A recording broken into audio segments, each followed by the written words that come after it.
अस्सलाम वालेकुम जमात दोएम। अपनी उर्दू की किताब गेंदा का सफ़ा नंबर 85 खोलें।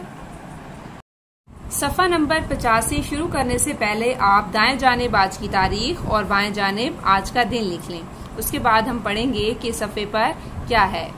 कवायद, यहाँ पे एक बच्चा आपको नजर आ रहा है और उसके सामने ये जो है ये हरूफ हैं। अब ये दोनों आपस में बात करेंगे। बच्चा जो है वो हरूफ जार से सवालात करेगा और ये उसके जवाब देगा। तुम कौन हो, बच्चा इससे पूछ रहा है। अब ये क्या कहता है, हम हरूफे जार हैं। हम पढ़ते हैं हरूफे जार कौन कौन सी हैं। में, पर, के, को, ने, की, का और से। उसके बाद बच्चा पूछता है हरूफ तो हरूफे तहज्जी को कहते हैं, यानी अलिफ, बे, पे, ते। अब बच्चे ने क्या पूछा, हरूफे तहज्जी। ये हरूफ, इसने कहा कि मैं हरूफे जार हूं, तो उसने कहा कि हरूफे तहज्जी तो अलिफ बे पे होती है। तो अब हरूफे जार क्या कहते हैं। हाँ, लेकिन हम भी हरूफ कहलाते हैं। जैसे हरूफे तहज्जी के अलग से कोई मायनी नहीं होते, ऐसे ही हमारे भी कोई मायनी नहीं है।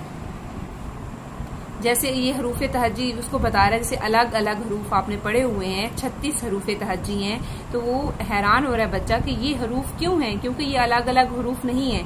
तो फिर ये बताता है कि जैसे अलग अलग हरूफ का कोई मायने नहीं होता, इसी तरह हम भी हरूफे जार कहलाते हैं और हमारा भी अलग अकेले में कोई मायने नहीं होता।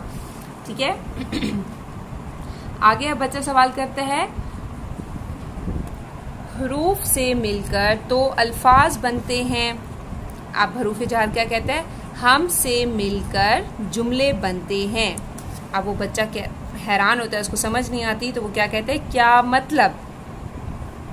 मतलब ये कि अगर हमें हटा दें तो जुमलों के कोई मानी नहीं रहते। अब बच्चा कहता है मिसाल दे कर बताओ। हरूफे तहज्जी जो है, हरूफे जो जार है वो अब मिसाल देकर बताता है। अब ये देखें, अलादीन जादूगर कहा। ये अजीब सा लग रहा है ना आपको, क्योंकि इनके अंदर हरूफे जार नहीं है। मुझे निकालो, अलादीन जादूगर कहा, कोई जुमला कुछ नहीं बन रहा। इसने कहा कि ये देखें, अलादीन ने जादूगर से कहा। अब सही जुमला समझ आ रहा है। ये ने और से जो है, इसके जब हरूफे जार इस जुमले में लगे तो तब ये जुमला मुकम्मल हुआ।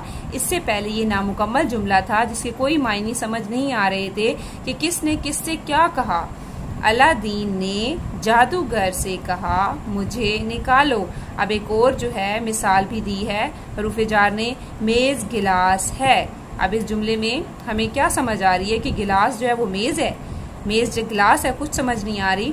तो क्योंकि इसके अंदर हरूफे जार नहीं है, अब वो हरूफे जार लगा के समझाता है, मेज पर गिलास है। इसका मतलब क्या था कि गिलास जो है वो मेज पर पड़ा हुआ है, लेकिन यहाँ पे मेज गिलास है। हरूफे जार के बगैर ये जुमला जो है वो ठीक नहीं था, समझ नहीं आ रही थी।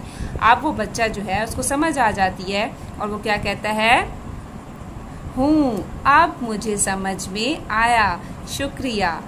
आपने इसकी दोबारा से रीडिंग करनी है, ठीक है। और अब आप अपना रफ रजिस्टर खोलें, मैं आपको इसकी तारीफ लिखवाती हूँ हरूफे जार की और मिसाल भी, और वो आपने जुबानी याद करनी होगी। अब अपना रफ रजिस्टर निकालें। अब आपने अपने उर्दू के रजिस्टर पर, रफ रजिस्टर पर दोनों साइड पर हाशिया लगाना है और उसके बाद काम शुरू करना है। रजिस्टर पर दाएं जानिब आज की तारीख और बाएं जानिब आज का दिन लिखना है और दरमियान में आप लिखेंगे घर का काम।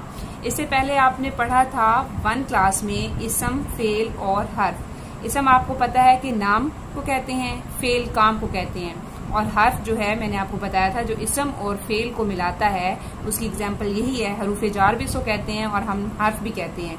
तो वो क्या होता है, में, से, पर, इसम और फेल को जो आपस में मिलाता है उसको हर्फ कहते हैं, हरूफे जार होते हैं वो, ठीक है।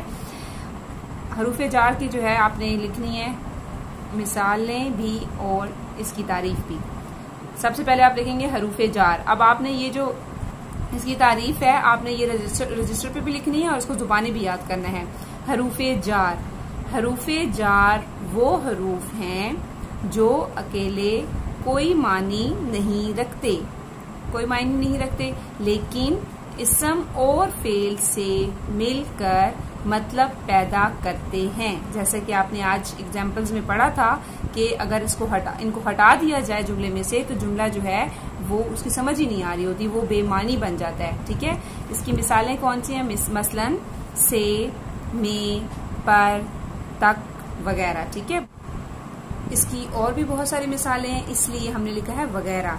ठीक है, वगैरह का क्या मतलब है कि इसके अलावा और भी हैं, से, में, पर, तक के अलावा, जैसे कि का, की, को।